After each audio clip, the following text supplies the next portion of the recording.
قال الله تبارك وتعالى في كلامه المجيد: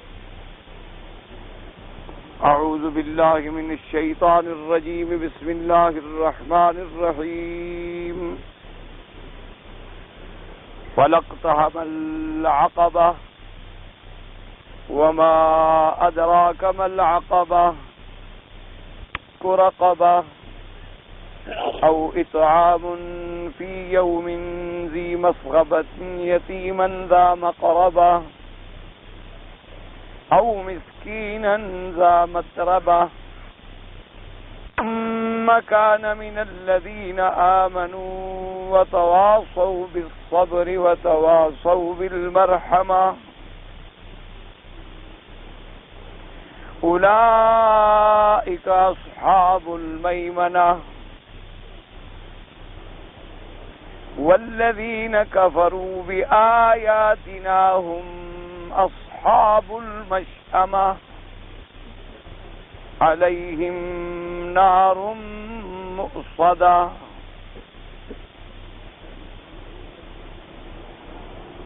اللہ تبارک و تعالیٰ کے کلام مقدس کی ان آیات مبارکہ میں جو سورۃ البلد کی آخری آیات مبارکہ ہیں، اللہ تبارک و تعالیٰ نے انسان کی سعادت و فلاح اور کامیابی کے راستے بتلائے ہیں، اور اسی طرح اس کے مقابل میں انسان کی شقاوت، ناکامی اور خسران کا راستہ بتلایا. جیسے پچھلی آیات میں الحمدللہ آپ پڑھ چکے ہیں کہ اللہ نے 3 چیزوں کی قسم کھانے کے بعد ارشاد فرمایا تھا کہ تحقیق انسان کو ہم نے ایک مشقت اور شدت اور تاب میں بنایا.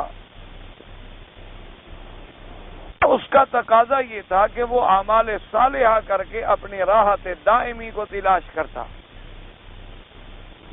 لیکن غافل انسان کا یہ عالم ہے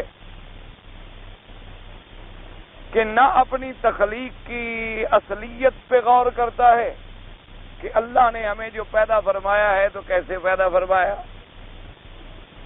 اور نہ ان مشاق اور ان تکالیف پہ نظر کرتا ہے جو ہم نے اس کے پیدائش میں رکھی ہیں، بلکہ وہ دنیا میں اتنی منہمک ہو جاتا ہے، وہ کہتا ہے کہ اب مجھ پر کسی کی کوئی طاقت اور قدرت ہی نہیں کہ میرا کچھ بگاڑ سکے. بلکہ قدرت و طاقت تو ماننا علیحدہ بات ہے، وہ اتنا غفلت میں بڑھ گیا ہے، وہ سمجھتا ہے مجھے کوئی دیکھنے والا ہی نہیں.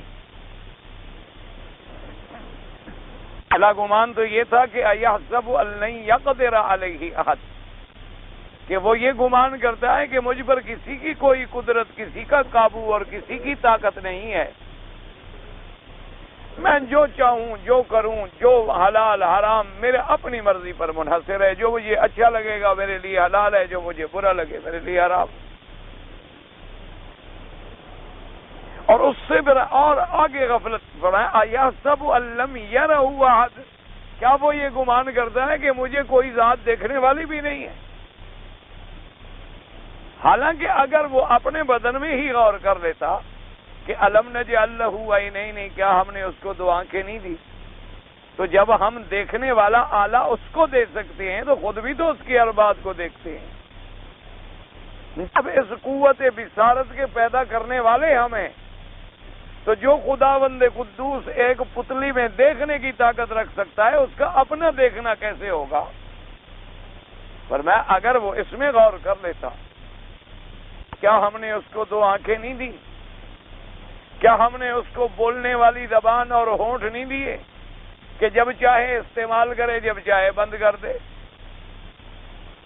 اور فرمایا کیا ہم نے اس کے لیے خیر اور شر کے راستے واضح نہیں کر دیے کہ یہ طریق الخیر ہے اور یہ طریق الشر ہے، یہ طریق ہدایت ہے اور یہ طریق ضلالت ہے، یہ طریق الرحمان ہے اور یہ طریق الشیطان ہے؟ کیا ہم نے اس کو کھول نہیں دیا، سمجھا نہیں دیا؟ ہم نے اس کو آنکھیں نہیں دی، ہم نے اس کو بصارت نہیں دی، ہم نے اس کو قول عمل اور فعل کرنے کے آزاد نہیں دیے، ہم نے اس کو سمجھنے سوچنے کی صلاحیتیں اور قوتیں نہیں دی ہیں، سب کچھ دینے کے باوجود وہ غافل یہ کہتا ہے کہ مجھے کوئی دیکھنے والا بھی نہیں اور میرے اوپر کسی کا کوئی زور بھی نہیں چلتا. حالانکہ قاعدہ تو یہ تھا کہ جب وہ یہ غور کرتا کہ میرے اللہ نے مجھے ایک نطفے سے علقہ بنایا، علقہ سے پھر مجھے مضغہ بنایا گیا، پھر میری ہڈیوں پہ گوشت چڑھایا گیا، پھر میرے اندر روح پھونکا گیا، پھر مجھے تو مستقیماً منتصباً ماں کے پیٹ میں کھڑا رکھا گیا، پھر 9 ماہ کے بعد مجھے میری ولادت ہوئی اور مجھے ان مراحل سے گزرنا پڑا، پھر میرا بچپن، اس کی تکلیفیں، پھر شباب، اس کی ذمہ داریاں، پھر بڑھاپا، اس کی کمزوریاں، پھر اس کے بعد موت. ان چیزوں پہ اگر غور کرتا تو وہ دنیا میں اعمال صالحہ کرتا، اپنے آپ کو ان مشقتوں سے چھڑانے کے لیے اور ابدی راحتوں کے لیے محنت کرتا. لیکن بجائے محنت کرنے کے وہ اتنا کھو گیا ہے، اتنا غافل ہو گیا ہے کہ نہ اس کو خدا یاد ہے، نہ انبیاء یاد ہیں، نہ اللہ کی کتابوں کی طرف توجہ ہے، نہ اللہ کے احکامات کی طرف کوئی توجہ. اب ان چیزوں کو ذہن میں رکھنے کے بعد پھر اس آیت کو سمجھیں. فرمایا فَلَقْتَحَمَ الْعَقَبَةَ وَمَا أَدْرَاكَ مَا الْعَقَبَةُ. پر اس نے کیوں نہ عبور کیا اس گھاٹی کو. عقبہ کہتے ہیں گھاٹی. اقتحامہ کا معنی ہوتا ہے کسی گھاٹی کو چھلانگ کر عبور کرنا، اس کو گزر جانا، اس سے پار اتر جانا، اس کو کہتے ہیں اقتحامہ. اقتحامہ یا قتحم کہ معنی اقتحام کا یہ ہوتا ہے جیسے یوں سمجھیں اقتحم الفرس. محاورات عرب میں کہتے ہیں کہ گھوڑے نے کھائی کو عبور کر لیا. اب دیکھیں نا گھوڑا آ رہا ہے اور آگے کھائی ہے تو گھوڑا اوپر سے عبور کر کے نکل جاتا ہے، اس کو کہتے ہیں دراصل اقتحام. اور عقبہ کا معنی ہوتا ہے گھاٹی. عقبہ کا معنی ہوتا ہے جیسے 2 پہاڑوں کے درمیان میں ایک گھاٹی پڑی ہوئی ہو، اب اس کو گزر کے ہم نے اوپر جانا ہے، یعنی ایک غار پڑی ہوئی ہے، ایک گھاٹی پڑی ہوئی ہے، تو اس کا عبور کرنا جو ہے اس کے بارے میں اللہ نے فرمایا کہ فَلَقْتَحَمَ الْعَقَبَةَ. اب عقبہ کے بارے میں بعض مفسرین کرام رحمت اللہ علیہم اجمعین نے فرمایا کہ عقبہ جو ہے وہ جہنم کی ایک وادی کا نام ہے. معنی یہ ہوا کہ کیوں نہ اس نے ایسے اعمال کیے کہ اس جہنم کی وادی سے گزر جاتا. بعض مفسرین نے فرمایا کہ عقبہ کہتے ہیں ایک پہاڑ ہے جہنم میں، جبل من ذلال. اور بعض مفسرین نے فرمایا کہ عقبہ کا معنی یہ ہے کہ جو جنت اور جہنم کے درمیان میں اللہ نے ایک عقبہ رکھا، جو اس سے گزر گیا وہ جنت میں پہنچ گیا، اور جو اس میں ہلاک ہو گیا گویا پھر جہنم میں آ گیا. اور بعض مفسرین کرام نے فرمایا ہے کہ وہ پل صراط جو ہے جس پر ہر انسان کو گزرنا ہے، اور اس پل صراط کا عالم یہ ہوگا کہ گویا وہ جہنم کے اوپر ایک پل ہے، جو گر گیا وہ تو جہنم میں گیا، اور جو اس کو عبور کر گیا وہ پار اتر گیا اور جنت میں چلا گیا. بعض مفسرین نے فرمایا کہ عقبہ جو ہے اس صراط کا نام ہے.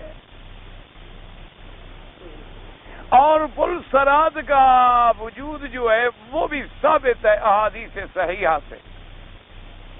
صحیح احادیث مبارک میں موجود ہے کہ ایک پل ہوگی، اس پر ہر انسان کو گزرنا ہوگا. حضور پاک صلی اللہ علیہ وآلہ آلہ واصحابہ وسلم تسلیما کثیرا کثیرا. اللہ کے کروڑوں صلاۃ و سلام ہمارے آقا پہ. آپ نے ارشاد فرمایا کہ اس صراط پہ گزرنے والے مومنوں کا یہ عالم ہوگا کہ کوئی مومن تو ایسے گزر جائیں گے نا جیسے برق بجلی چمکتی ہے،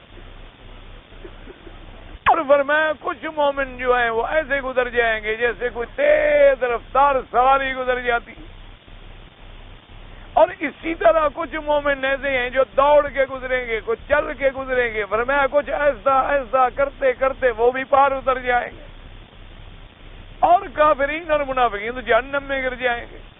اور فرمایا لہا کلالیب، اس کے نیچے اتنے بڑے بڑے جیسے آپ نے دیکھا ہوگا بطور مثال کہ گوشت والوں دکانوں پر ہوتے ہیں نا لوہے کے کڑے بڑے جس میں گوشت کو لٹکا دیا جاتا ہے، فرمایا اس کے ایسے کلالیب ہوں گے جو وہاں سے گریں گے تو ان میں اٹکیں گے اور اس کے بعد پھر جہنم۔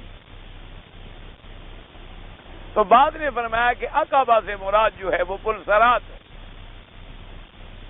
لیکن یاد رکھیں کہ یہ تمام قول جو ہیں ضعیف ہیں۔ تمام اقوال علماء نے بیان فرمائے ہیں، لیکن یہ اقوال راجح نہیں ہیں بلکہ اقوال ضعیفہ ہیں۔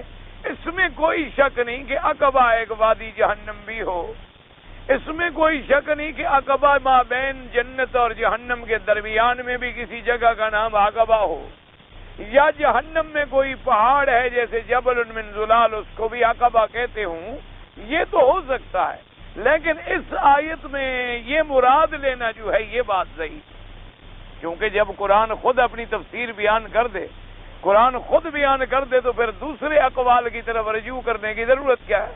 جب اللہ نے خود بیان کر دیا فَلَقْتَحَمَ الْعَقَبَةَ وَمَا أَدْرَاكَ مَا الْعَقَبَةُ، فرمایا فَكُّ رَقَبَةٍ، آگے خود تفسیر موجود ہے، تو جب تفسیر قرآن میں موجود ہو، القرآن یفسر بعدہ بعدا، قرآن اپنی ایک جگہ اگر مشکل آیت ہے تو دوسری جگہ اس کو تفسیر کر دی ہے، ایک جگہ اجمال ہے تو دوسری جگہ تفصیل ہے، ایک جگہ اگر اللہ نے ایک کلیہ قاعدہ بیان کیا ہے آگے اس کی جزئیات ہیں، تو قرآن میں جب تفسیر موجود ہو تو دوسرے اقوال کی طرف رجوع کرنا جو ہے وہ کوئی صحیح راستہ نہیں ہوتا، بلکہ صحیح راستہ یہ ہے کہ سب سے پہلے قرآن کی تفسیر کو قرآن میں ڈھونڈا جائے، اور اگر قرآن پاک میں نہ ملے تو پھر فرمان رسول پاک میں ڈھونڈا جائے صلی اللہ علیہ وسلم، اور پھر ان کو اصحابہ رضوان اللہ علیہم اجمعین کے اقوال میں تلاش کیا جائے، کیونکہ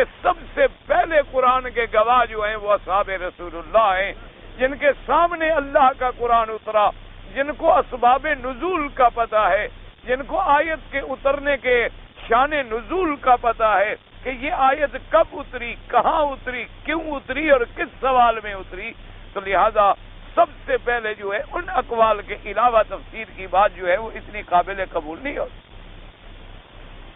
تو اب اللہ نے خود بیان فرما دیا، فرمایا فَلَقْتَحَمَ الْعَقَبَةَ، پر اس نے کیوں نہ عبور کیا گھاٹی کو، اور گھاٹی کیا ہے؟ فرمایا وَمَا أَدْرَاكَ وَمَا أَدْرَاكَ مَا الْعَقَبَةُ، اور یاد رکھو قرآن میں جہاں جہاں لفظ آیا ہے ادراکا، یعنی آپ کو کیا خبر میرے نبی محمد مصطفیٰ صلی اللہ علیہ وسلم، تو وہاں اللہ نے خبر دے دی ہے۔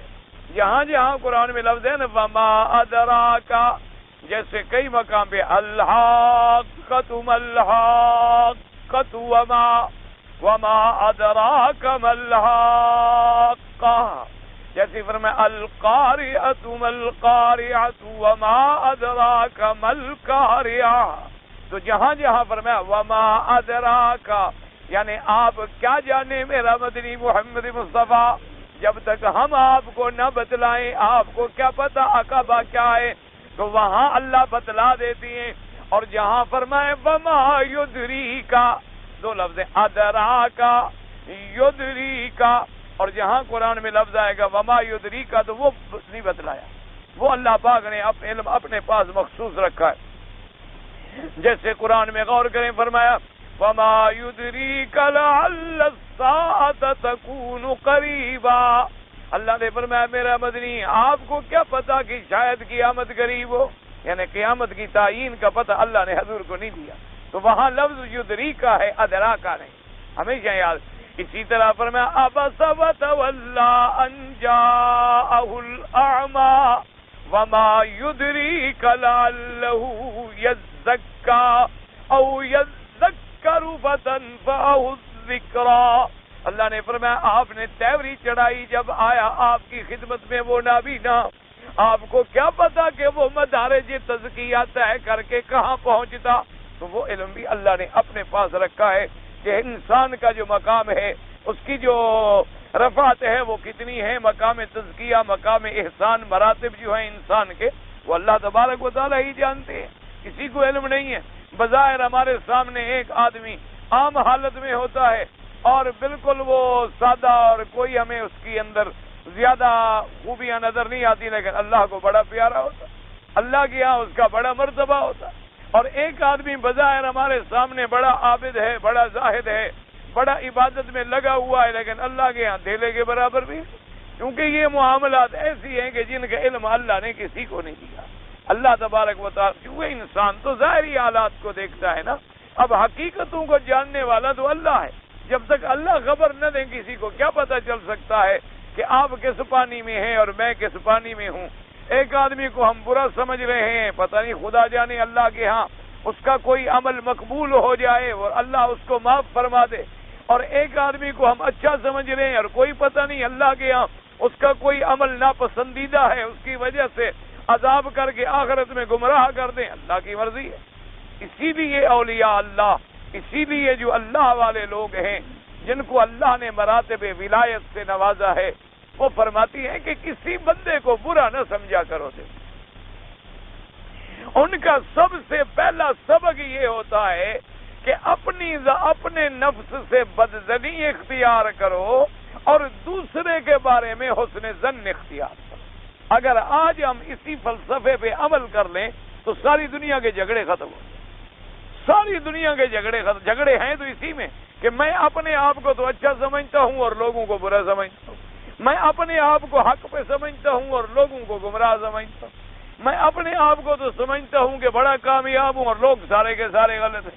حالانکہ فلسفہ یہ تھا، یعنی اللہ کے اولیاء نے، اللہ تبارک و تعالی نے جنہیں مراتب ولایت سے سرفراز فرمایا ہے، وہ فرماتی ہیں کہ نہ، اپنے نفس سے تو بدظنی رکھو، کیونکہ وما ابرئ نفسی ان النفس لامارۃ بالسوء. فرمایا میں اپنی نفس کی برات نہیں کر سکتا، کیونکہ نفس جو ہے وہ تو امارہ بالسوء ہے، ہر وقت برائی کے اندر پڑنے والا، سوچنے والا، مبتلا ہونے والا ہے.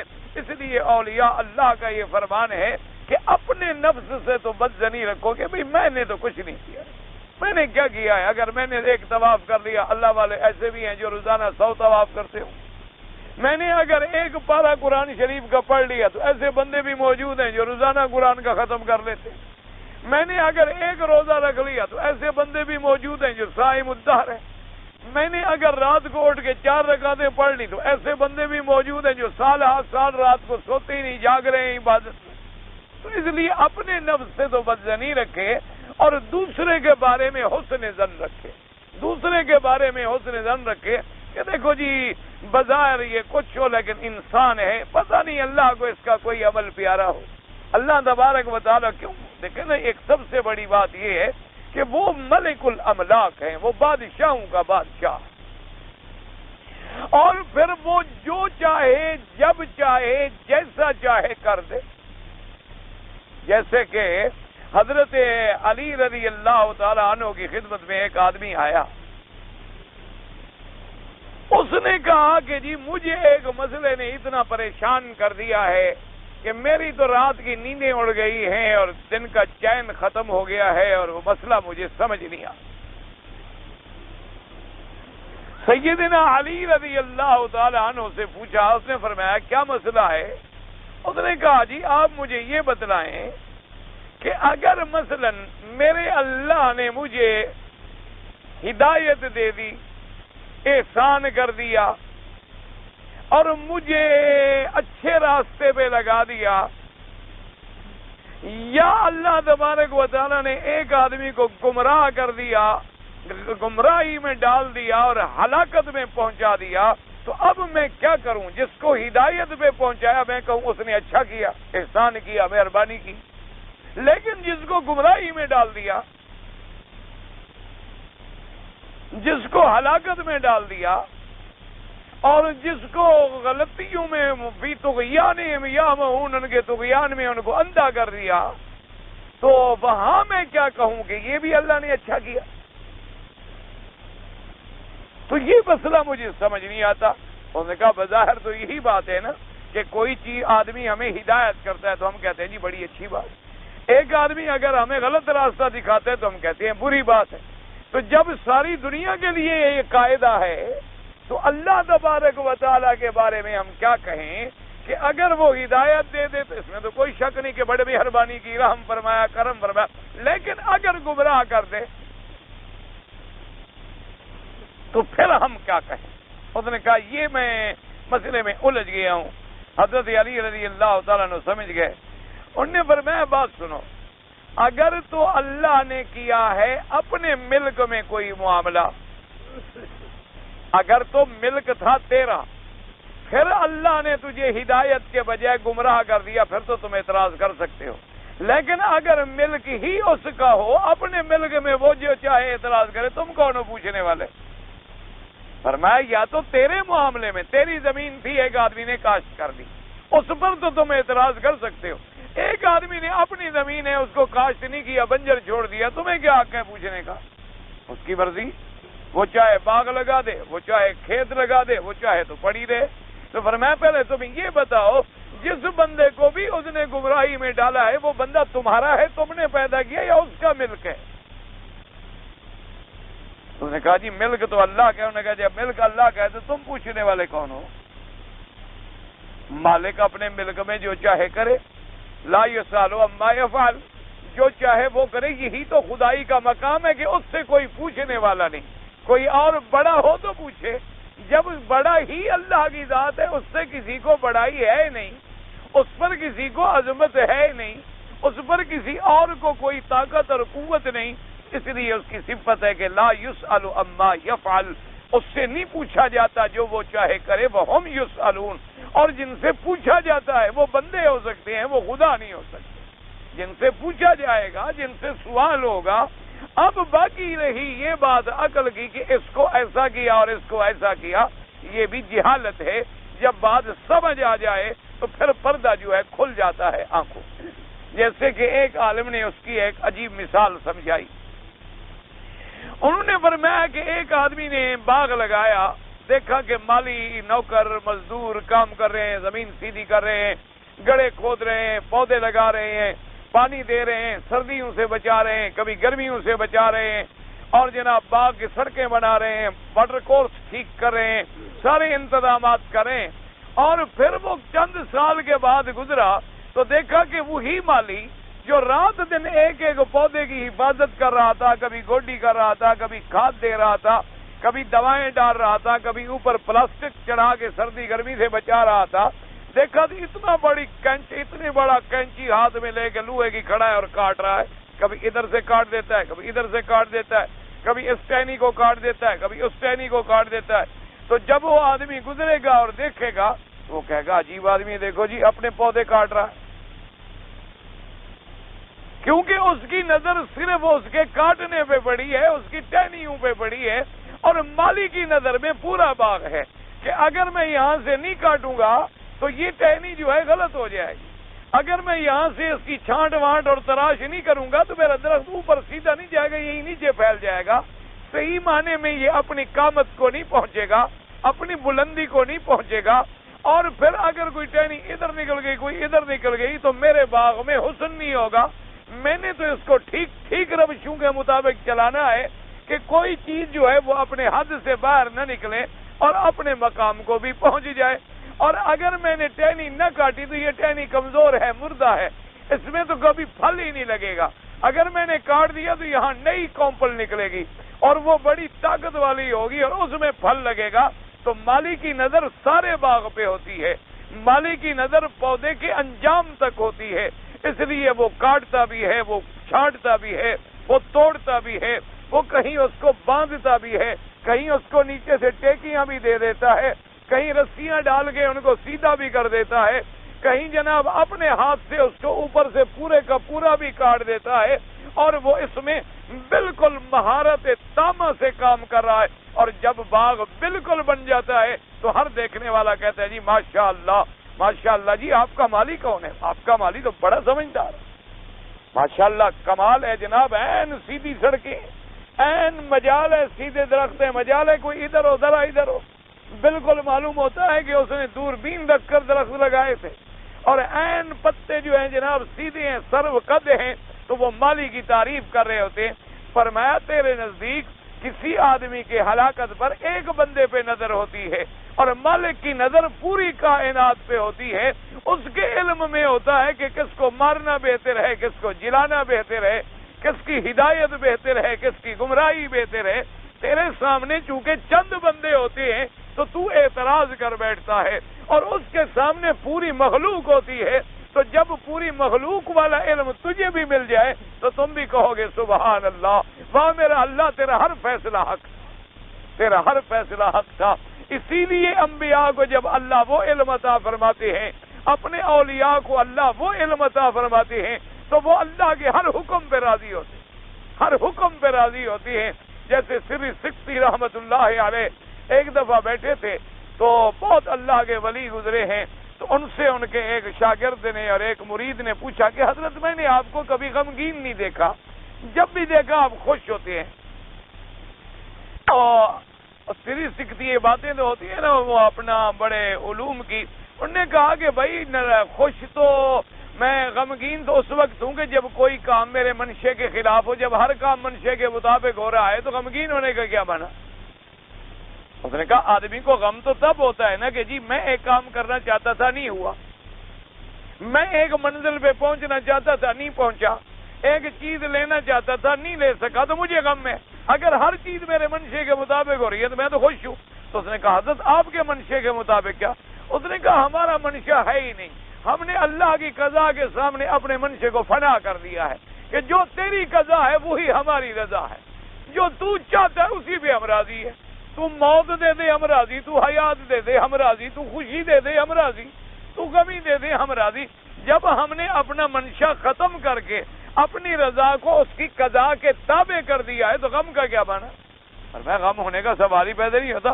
غم تو اس کو ہو جو ملم یرضا بے قضا ہی, جو اللہ کی قضا پہ راضی نہ ہو, اللہ کے احکام پہ راضی نہ ہو. تو جو اللہ کے قضا پہ راضی ہے, اگر اس کے گھر میں موت بھی آئی وہ کہتا ہے جی الحمدللہ اللہ کی حکمت اسی میں تھی, انا للہ و انا الیہ راجعون.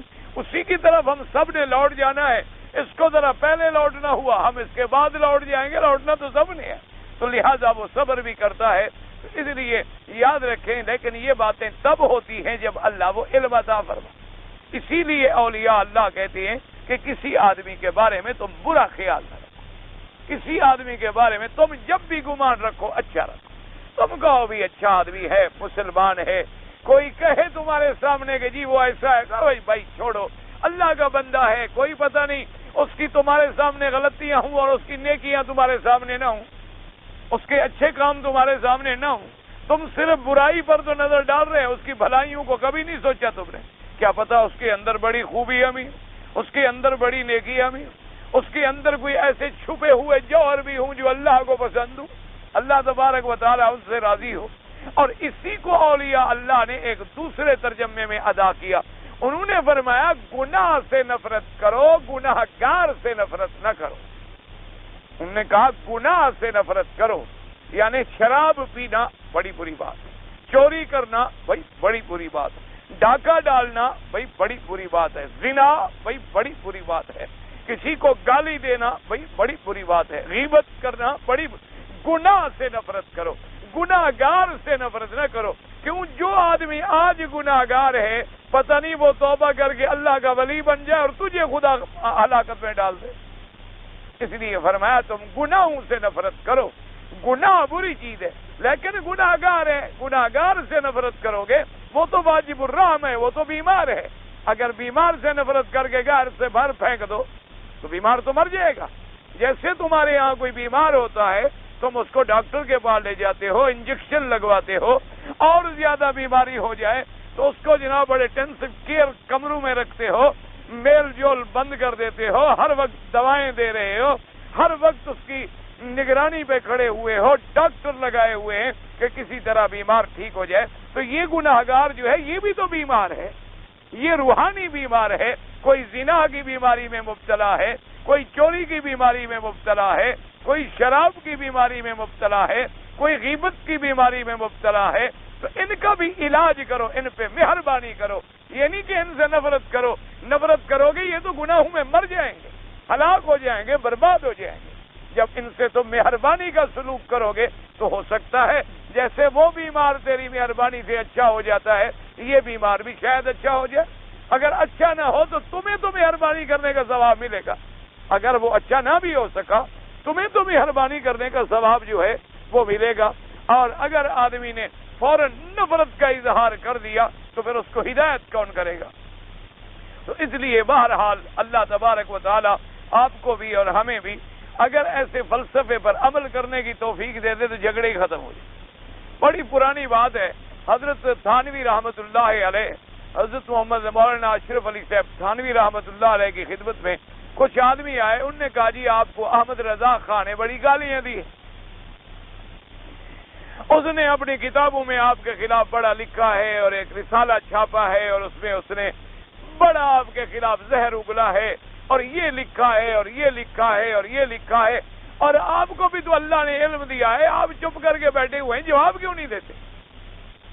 تو اب حضرت تھانوی اتنے بڑے عالم تھے، احمد رضا خان تو ان کے سامنے کچھ بھی نہیں تھا بیچارہ، احمد رضا خان بھی اپنے وقت میں عالم تھا، مولوی تھا، یہ علیحدہ بات ہے، غریب پٹڑی سے اتر گیا بہرحال، لیکن یہ ہے کہ مولوی بڑا ٹھیک ٹھاک تھا، بڑا اس نے کتابیں لکھی ہیں، تو لیکن تھانوی رحمت اللہ علیہ کا تو بہت بڑے عالم تھے جنہوں نے 750 کتاب لکھی ہے، ماشاءاللہ دنیا کا کوئی فن نہیں ہے جس میں انہوں نے کتاب نہیں لکھی، تقریباً 250 کتابیں تو ان کی چھپ چکی ہیں اور باقی کتابیں چھپ نہیں سکی، 250 کتابیں تو دنیا میں آ چکی ہیں، پلیٹ فارم پہ آ گئیں، چھپ گئیں، دنیا ان سے فائدہ حاصل کر رہی ہے، اور باقی کتابیں جو ہے چھپ نہیں سکی، کیونکہ میرے ایک دوست ہیں نے جب جستجو کی اور تحقیق کی اور ان کے مخطوطات ڈھونڈے تو انہوں نے فرمایا تقریباً 750 کتابوں کے مصنف، اتنا بڑا آدمی اور بہت ہی اللہ پاک رحمت فرمائے، بڑے عجیب آدمی۔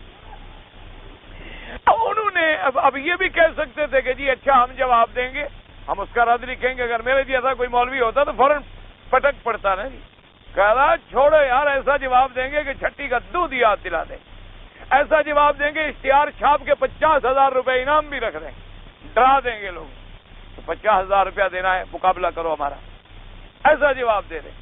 لیکن آگے تو حضرت ثانوی تھے نا، انہوں نے فرمایا کہ بھائی اس کو لوگوں نے یہی تو کہا ہے نا کہ ہم حضور کے گستاخ ہیں، ہم نبی کو نہیں مانتے، ہم وہابی ہیں، ہم ولیوں کو نہیں مانتے، ہم پیروں کو نہیں مانتے، ہم حضور پاک کے شان میں گستاخی کرتے ہیں۔ جب اس غریب کو ہمارے بارے میں یہ کہا جائے کہ ہم گستاخ نبی ہیں تو وہ ہمیں گالی ہی دے گا، ہمیں کوئی پھول تو نہیں پہنائے گا۔ اس بیچارے کو کہا جو یہ کیا ہمارے بارے میں کہ ہم لوگ وہابی جتنے ہیں اللہ کے نبی کو نہیں مانتے اور اولیاء کو نہیں مانتے اور خیرات کو نہیں مانتے، صدقات کو نہیں مانتے، یہ حضور کی شان میں توہین کرتے ہیں اور یہ حضور پاک کے نام کو چوبنے نہیں دیتے اور یہ یا رسول اللہ نہیں کہنے دیتے اور یہ ایسے ہیں اور یہ ایسے ہیں۔ تو جب اس بیچارے کو ہمارے بارے میں یہ سمجھایا گیا ہے تو گستاخ رسول اگر کوئی ہو تو ہم بھی اس کو برا کہیں، ہم بھی اس کو گالی دیں گے، لہذا جب اس کی غلط فہمیاں دور ہو جائیں گی تو خود بخود ٹھیک ہو جائے گا، ہمیں جواب دینے کی کیا ضرورت؟ ہم بلا وجہ جتنی دیر اس کو جواب دیتے رہیں اتنی دیر حدیث رسول کیوں نہ پڑھاتے رہیں؟ ہم اپنے اوقات کو کیوں ادھر لگا دیں کہ اس کے جواب دینے میں ہم اپنی قوتوں کو ضائع کر دیں؟ اور اللہ جانتا ہے کہ ہم تو حضور کے غلام ہیں، غلاموں کے غلام ہیں، اولیاء اللہ کے غلام ہیں اور غلاموں کے غلام ہیں، خیرات کے ماننے والے ہیں، صدقات کے ماننے والے ہیں، ہم تو اللہ کے اولیاء کی کرامات کو ماننے والے ہیں، حضور کے معجزات کو ماننے والے ہیں الحمدللہ، بلکہ ان کے منکرین کو ہم مسلمان بھی نہیں سمجھتے، لیکن صرف ہم تو بدعات کے مخالف ہیں کہ اپنی طرف سے دین میں نئے نئے طریقے نہ گڑھو۔ ہم تو صرف ان باتوں کے مخالف ہیں کہ تم نے جو تیسرا بنا دیا، تیجا بنا دیا، 7واں بنا دیا، 10واں بنا دیا، کبھی 12ویں بنا دی، کبھی 11ویں بنا دی، کبھی 27ویں بنا دی، کبھی معراج کی رات بنا دی، کبھی یہ بنا دی۔ اللہ کے بندے، اگر یہ راتیں اتنی ضروری تھی تو 1,24,000 صحابہ کو سمجھ نہیں آئی، ان میں سے کسی کے دماغ میں نہیں گیا۔ 1,24,000 آدمی نے دین کو نہیں سمجھا، تم 1400 سال کے بعد سمجھ گئے۔ ہم تو صرف اس بات کے مخالف ہیں، لیکن اس بیچارے کو چونکہ غلط فہمیوں میں پڑا ہوا ہے، وہ الجھا ہوا ہے تو ہمیں گالی ہی دے گا اور کوئی ہمیں تعریف تھوڑی کرے گا، تعریف تھوڑی کرے گا۔ تو یہ بات سمجھانے کا ایک طریقہ ہوتا ہے۔ اللہ تبارک و تعالی آپ کو بھی اور مجھے بھی صحیح معنوں میں دین پر چلنے کی، چلانے کی، تبلیغ کی توفیق عطا فرمائے، توفیق عطا فرمائے۔ اور حقیقت بات بھی میں یہ آپ کو عرض کر رہا ہوں، یہ اللہ کی یعنی بالکل دیانتداری کے ساتھ میں کہتا ہوں، کسی جماعت، اسی لیے میں آپ کو کہتا ہوں نا کہ کوئی آدمی قرآن پڑھا رہا ہے، کوئی آدمی درس دے رہا ہے، کوئی آدمی تبلیغ کر رہا ہے، کوئی آدمی تقریر کر رہا ہے، کوئی آدمی بیچارہ امر بالمعروف کر رہا ہے، کوئی آدمی بچوں کو بیٹھا ہوا نورانی قاعدہ پڑھا رہا ہے، کوئی آدمی جمعہ کی نماز پڑھا دیتا ہے، کوئی آدمی مسجد میں 5 نمازیں پڑھا رہا ہے، ان کی تعریف کرو، ان کے لیے دعائیں کرو کہ الحمدللہ ثم الحمدللہ۔ کسی نہ کسی شکل میں غریب دین والے رستے پہ تو لگا ہے، اگر تھوڑی بہت کہیں غلطی ہے تو ٹھیک ہو جائے گا۔ میں تو اپنے بعد میرے بھائی ہیں نا جو بڑے سخت ہمارے ساتھ چھوٹے چھوٹے مسائل مثلا فاتحہ پر ایسے مسائل پر تھوڑی سی ناراضگی رکھتے ہیں، میں تو ان کو بھی کہا کرتا ہوں، میں کہتا ہوں یار تم تو دعا کرو، کم از کم اگر کوئی آدمی بدعت سے نکل کر، قبر پرستی سے نکل کر موحد بن گیا، موحد بننے کے بعد تمہارا کام آسان ہو جائے گا، کم از کم میں تمہارا راستہ تو صاف کر رہا ہوں، کانٹے تو ہٹا رہا ہوں، باقی کام چلو تم کرا لینا، باقی جتنے چھوٹے چھوٹے مسئلے ہیں اس کو تم سیدھا کر دیں۔ لیکن جب تک وہ اس مسئلے میں قبر میں جھکا ہوا ہے، غیر اللہ سے مانگ رہا ہے، جب تک وہ شرک میں الجھا ہوا ہے، اس کے نزدیک جیسے 9ویں ذی الحجہ کا دن تمہارا ضروری ہے، اسی طرح اس کے نزدیک مرنے کے بعد تیسرے دن کے کل ضروری ہے۔ جس کی بدعات کا یہ عالم ہو جائے، کم از کم ہمیں اس کو تو نکالنے دو، اتنا تو ہمیں معافی دو۔ جب وہ کم سے کم موحد بن جائے گا، ٹھیک بن جائے گا، فاتحہ کا مسئلہ تم سمجھا دینا، یہ باقی مسئلے جو ہیں تم پڑھا دینا اس کو، ہمیں کم از کم اس کو شرک اور بدعات کی گھاٹیوں سے تو نکالنے دو، اس میں تو تم ہمارا ساتھ دو، اس میں تو تم ہمارا ساتھ چلو کہ ہم انہیں قادیانیت کی جہنم سے نکالے، ہم انہیں کفر کی وادیوں سے نکالے، ہم انہیں شرک کی گھاٹیوں سے نکالیں۔ جب اس سے وہ نکل آئے گا انشاءاللہ تو باقی 2-4 مسئلے ہیں وہ تیرے ذمے، ہم اس میں تیری الحمدللہ کبھی مخالفت نہ کرتے ہیں اور نہ زندگی میں کریں گے۔ اللہ تبارک و تعالی ہم تو یہ سمجھتے ہیں کہ جتنی جماعتیں اہل حق ہیں اللہ ان کی قدم قدم پہ نصرت فرمائے، اور اللہ تبارک و تعالی ان کے ایک ایک عمل میں برکت عطا فرمائے۔ اب ایک آدمی گھر میں بیٹھا ہے، اخبار میں ایک ہدایت کا مضمون لکھ دیتا ہے، کوئی دین کا کام کر رہا ہے، اس کو کہو جزاک اللہ، اس کو کہو بھی بڑی مہربانی، شکر ہے، تیرے مضمون کو کم از کم 200 آدمی پڑھ لے گا، 100 آدمی پڑھ لے گا، 1000 آدمی پڑھ لے گا۔ ایک آدمی بیٹھا ہوا ہے ماشاءاللہ، اس کو اور کچھ نہیں آتا، نورانی قاعدہ ہی پڑھا رہا، وہ جناب پڑھا رہے الف آ با با تا تا سا، وہ آئے گا تا الف با تو آگے قرآن بھی پڑھے گا، تو چلو وہ بھی بچے کو راستے پر تو لگا رہا ہے، راستے پر تو لگا رہا ہے، جب وہ الف با پڑھ جائے گا باقی قرآن تم پڑھا دینا، اور جب قرآن پڑھ جائے گا قرات جو ہے تجوید جو ہے وہ قاری سکھلا دے گا، پہلے اس کو قرآن پڑھنے تو دو، اگر وہ ابتدا میں ہی آئے اور اس کو تم گلا بند کر دو اور اس کو تم پڑھ جاؤ اور جھٹک دو اور کہو جو کچھ تم آج تک پڑھتے رہے ہو بالکل ختم ہے، اگر ماں باپ تمہارے حنفی تھے تو وہ بھی کافر تھے۔ انا للہ و انا الیہ راجعون، دعا کرو اللہ انہیں بھی ہدایت دے اور اللہ ہمیں بھی ہدایت، اللہ تبارک و تعالی ان سے بھی صحیح طریقے سے دین کا کام لے اور ہم سے بھی صحیح طریقے سے دین کا کام لے۔ یہ بڑے دکھ کی بات ہوتی، اب ایک آدمی کو کہہ دو صرف اس جرم میں کہ بھی تیرے ماں باپ فلاں فقہ مانتے تھے لہذا وہ کافر ہے، کیا خیال ہے وہ پھر ہمارے قریب آئے گا، یا پھر بھی ہماری وہ بات سنے گا، یا پھر بھی وہ ہماری بات ماننے کے لیے کبھی تیار ہوگا؟ کہ یار عجیب بات ہے، ایک فروعی مسئلے پر اگر اختلاف تھا تو فروعی مسائل کی بنا پر ہی میرے ماں باپ نعوذ باللہ بالکل جنت سے بھی نکل گئے اور مر بھی کفر پہ گئے۔ جرم صرف اتنا کیا کہ کسی نے امام ابو حنیفہ رحمۃ اللہ علیہ، کسی نے امام شافعی رحمۃ اللہ علیہ، کسی نے امام مالک رحمۃ اللہ علیہ اور کسی نے امام احمد ابن حنبل رحمۃ اللہ علیہ، ان کا مسائل میں ان کی بات مان لی اور ان کے قول کو تسلیم کر لیا، اسی جرم کی وجہ سے نعوذ باللہ وہ اتنی سزا کے مستحق ہو گئے۔ اللہ تبارک و تعالی ہم پر بھی اور ان دوستوں پر بھی جن کو اللہ نے دین کا کام سونپا ہے اور زیادہ اصلاح کی توفیق عطا فرمائے۔ تو اب جناب سمجھے کہ عقبہ کیا ہے، قرآن خود بیان کر سکتے، فرمایا فَلَقْتَحَمَ الْعَقَبَةَ وَمَا أَدْرَاكَ مَا الْعَقَبَةُ، اور یاد رکھو فرمایا وَمَا أَدْرَاكَ، کاف خطاب ہے، خطاب کس کو ہے؟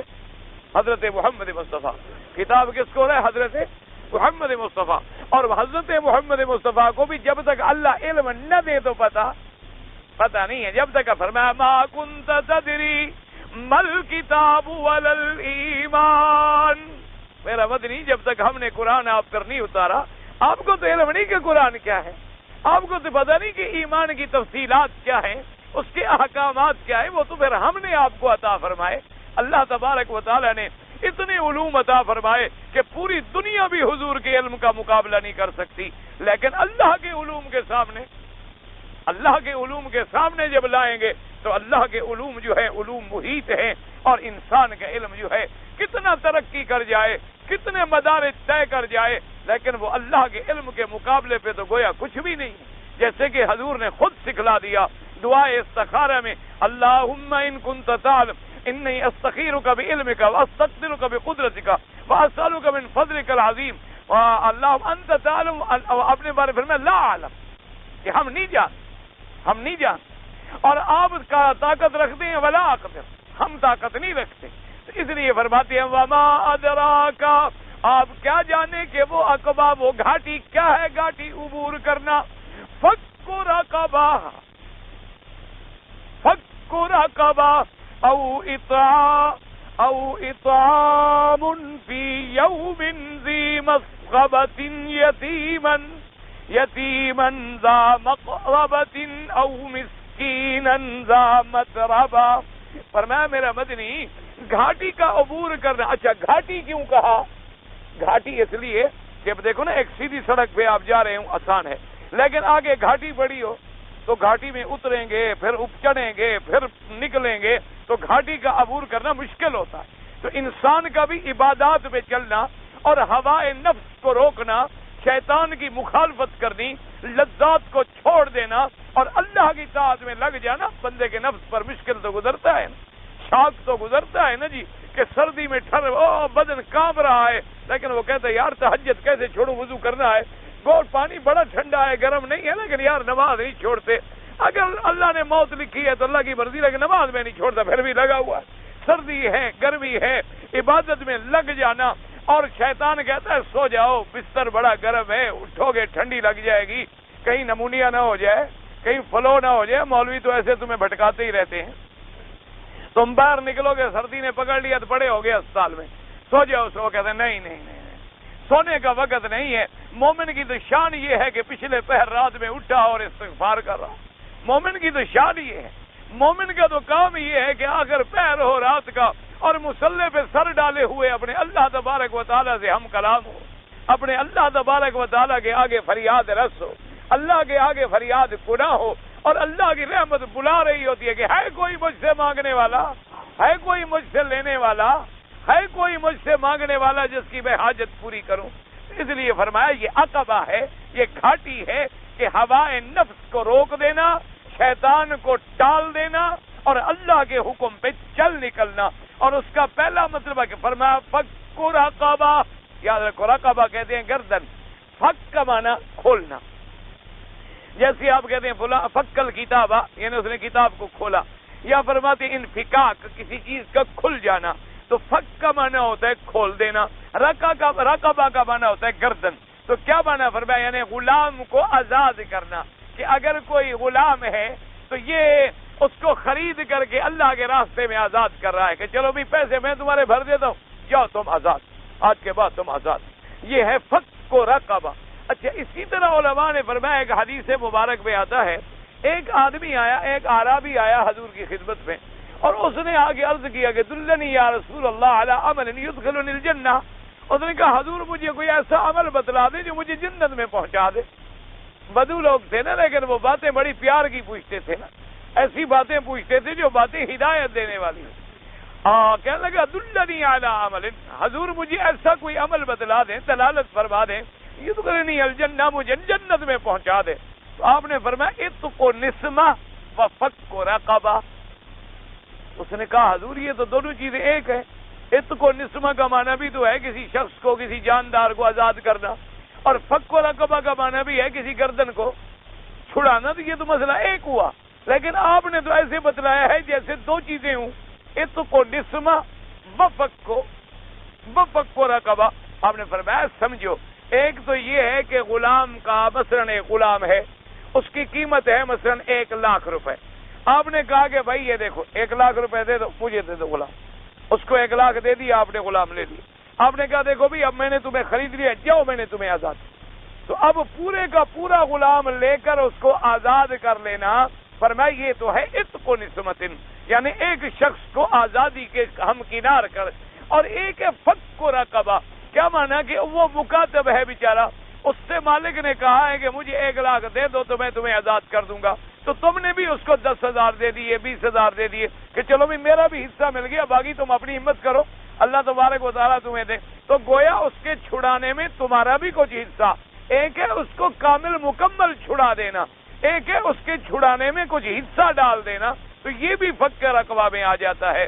اور کمال ہے اصحاب رسول اللہ کا کہ ایسے ایسے صحابہ بھی گزرے ہیں الحمدللہ جنہوں نے 30,000 غلام خریدا اور آزاد کیا.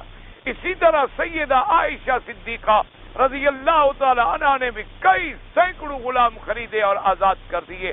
اور اسی طرح سیدنا ابی بکر صدیق رضی اللہ تعالی عنہ خلیفۃ رسول اللہ صلی اللہ علیہ وسلم بلا فصل بالتحقیق، اللہ کی کروڑوں رحمتیں ہوں آپ پر، انہوں نے بھی سینکڑوں غلام خریدے اور آزاد فرمائے. اور سب سے پہلا غلام جو خریدا وہ سیدنا بلال تھا.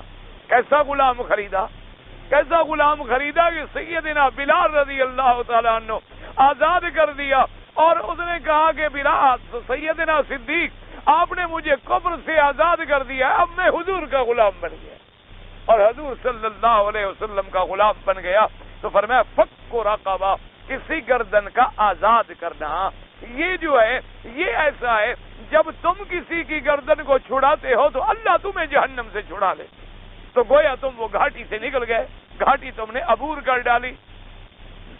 جیسے کہ کسی کی جان کا بچا لینا.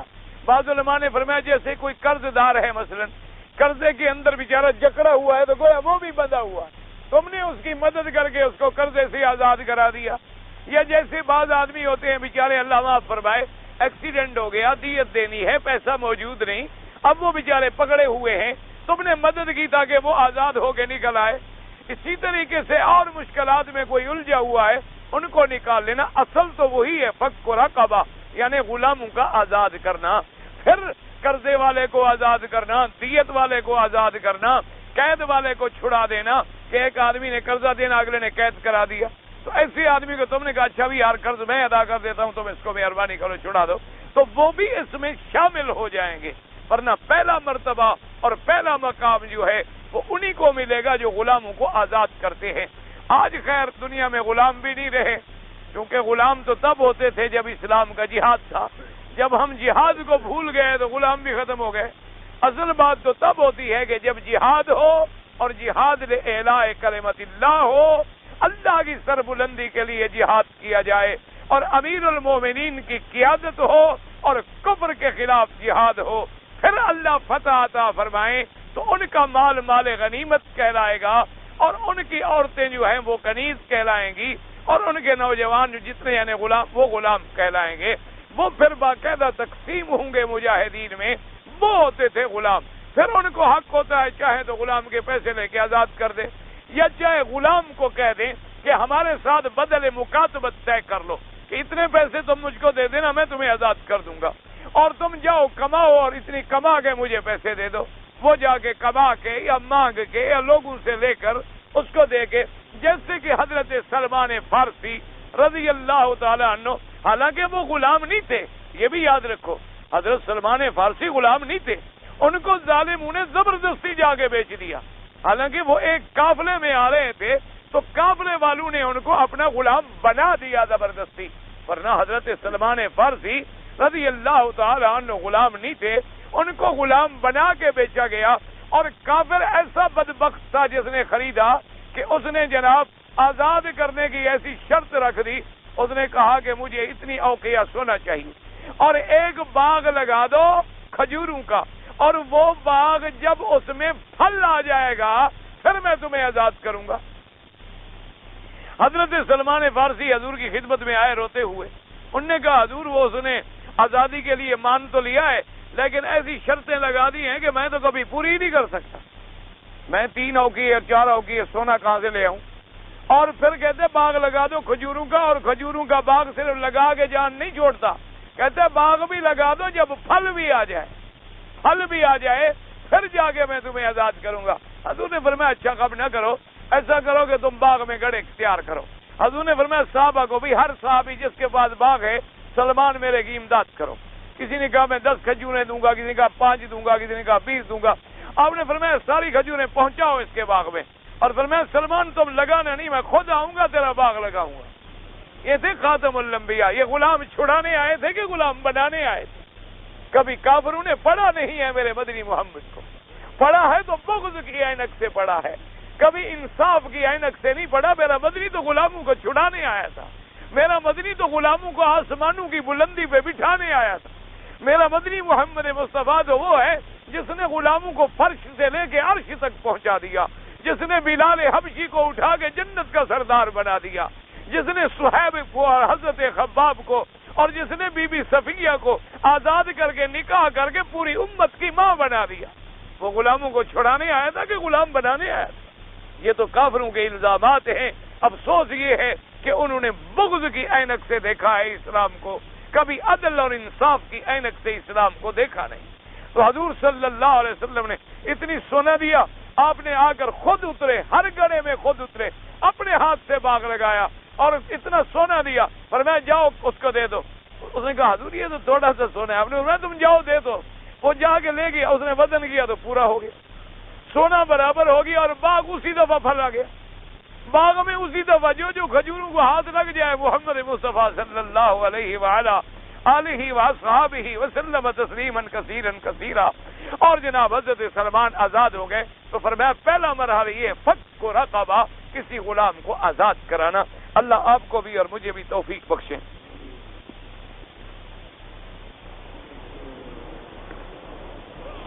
جی یہاں پر جو مرغیاں وغیرہ آتی ہیں غیر ملکوں سے، ان کے کھانے کے بارے میں بھئی بہرحال میں یہ عرض کروں گا کہ تقویٰ اور احتیاط اسی میں ہے کہ آپ نہ کھائیں، آپ خود اپنے ہاتھ سے لیں. جہاں تک فتوے کی بات ہے جائز ہے، اس لیے کہ یہاں کے علماء نے اور یہاں باقاعدہ پابندی لگائی جاتی ہے ان کمپنیوں پر کہ ان کے شرائط کے مطابق ذبح ہوگا تو ہم لیں گے اور نہیں ہوگا تو ہم نہیں لیں گے. اور ایک بات ہمیں بھی ماننی ہوگی کہ کافر کتنا بڑا کافر ہو لیکن کاروبار میں بددیانتی نہیں کرتا. کاروبار چونکہ اب اس نے کروڑوں کا سودا بیچنا ہو تو جھوٹ بول کے اپنے کروڑوں کی تجارت کو کیسے برباد کر لیں. اس لیے وہ جو بات پہ لکھ دیتی ہیں تو وہ ٹھیک ہوتی ہے. تو فتوے کے لحاظ سے تو ٹھیک ہے، لیکن تقوی کا مکان یہی ہے کہ اپنے ہاتھ سے لو اور ذبح کرو تاکہ کسی قسم کا شک اور شبہ دل میں رہے ہی نہ. حضرت اسماعیل علیہ السلام اور بی بی ہاجرہ کی قبریں کہاں ہیں؟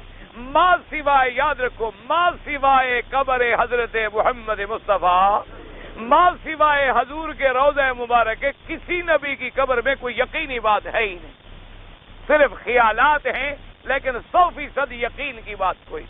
جیسے کہ اب حضرت اسماعیل کے بارے میں آتا ہے کہ آپ بھی مکے میں دفن ہیں، لیکن ہزاروں سال گزر گئے، ہزاروں سیلیں آ گئیں، ہزاروں طوفان آ گئے اور اس دنیا پہ گزر گئے، زمین کی تہیں اور سطحیں اور جگہیں بھی بدل گئیں، تو کیسے کہا جا سکتا ہے کہ کہا ہے؟ باقی جو لوگوں نے بنایا ہے کہ بھئی حجر یہ میزاب رحمت کے نیچے ہے یا کعبہ شریف کے ارد گرد میں ہے، یہ باتیں غلط ہیں. بالکل روایات جو ہیں ضعیفہ ہیں اور ناقابل اعتبار ہے. اصل میں یہ میرے بھائی جن کو قبروں کے طواف کا شوق ہے وہ یہاں بھی قبریں ڈھونڈ رہے ہیں تاکہ یہاں بھی طواف خدا کے گھر کا نہ کریں بلکہ نبی کی قبروں کا کریں. اللہ ان کو بھی ہدایت دے اور اللہ ہمیں بھی ہدایت دے. وہ بیچارے خدا کے کعبے پر بھی دل تسلی نہیں کر رہا، یہاں بھی کوئی قبر ڈھونڈنا چاہتے ہیں. اب ہم کیا کریں؟ ہمارا تو ایمان ہے یہ اللہ کا گھر ہے، یہاں قبر کا کوئی سوال ہی پیدا نہیں ہوتا.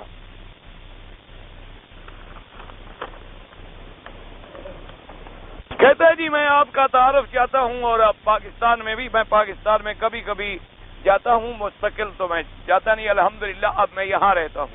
تعارف کی کوئی بات نہیں، ایک طالب العلم ہوں، محمد مکی مجھے کہتے ہیں اور مکے میں رہتا ہوں الحمدللہ. دعا کریں اللہ اسی کام سے محروم نہ فرمائے. باقی پاکستان میں چونکہ 1-2 سال سے وہاں ایک دین کا ادارہ، مدرسہ اور مسجد اور ایسے کچھ بنا رہے ہیں، دعا بھی کریں اللہ اس میں کامیاب کر دے. تو اس کے لیے کبھی کبھی جاتا ہوں، مہینہ 15 دن 20 دن، وہ بھی سال میں، اب بھی 2 سال ہو گئے نہیں جا سکا۔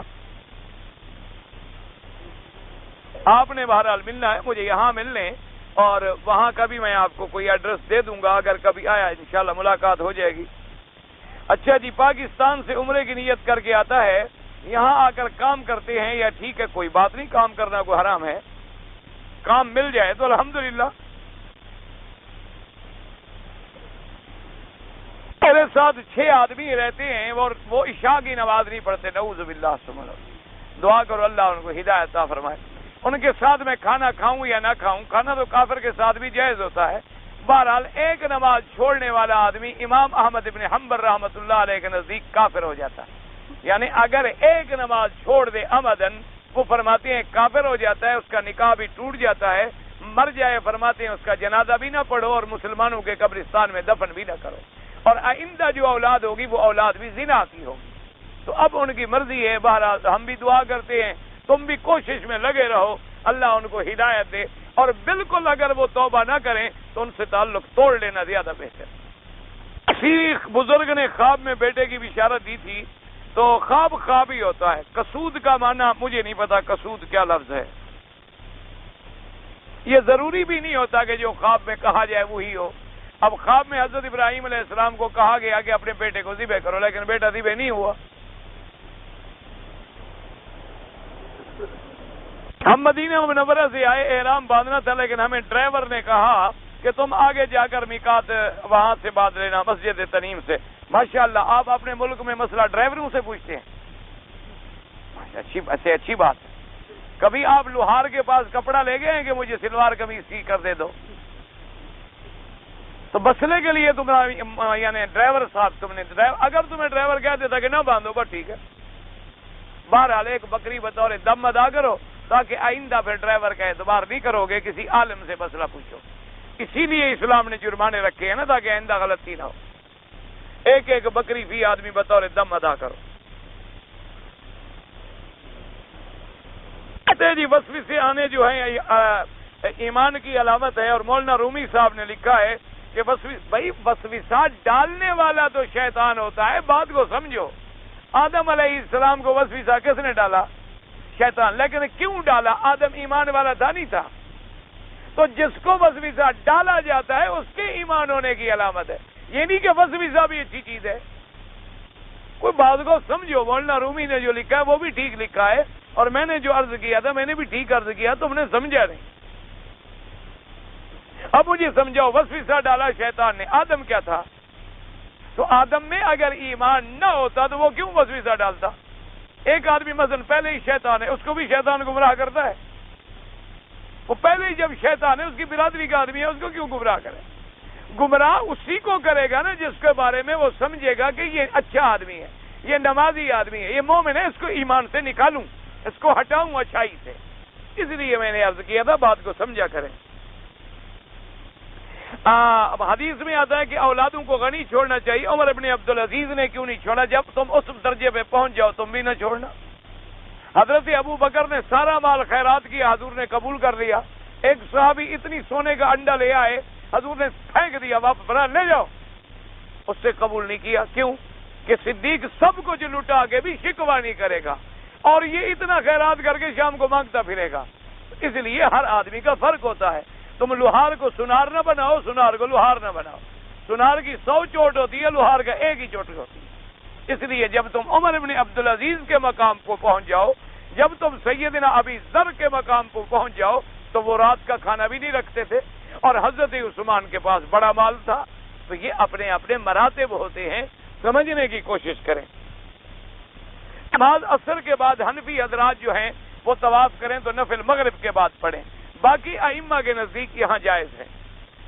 میں مزدوری کرتا ہوں، حرم کے حدود کے اندر درخت وغیرہ کاٹنے پڑتے ہیں، اور کچھ پرندوں کے گھر بھی گرانے پڑتے ہیں۔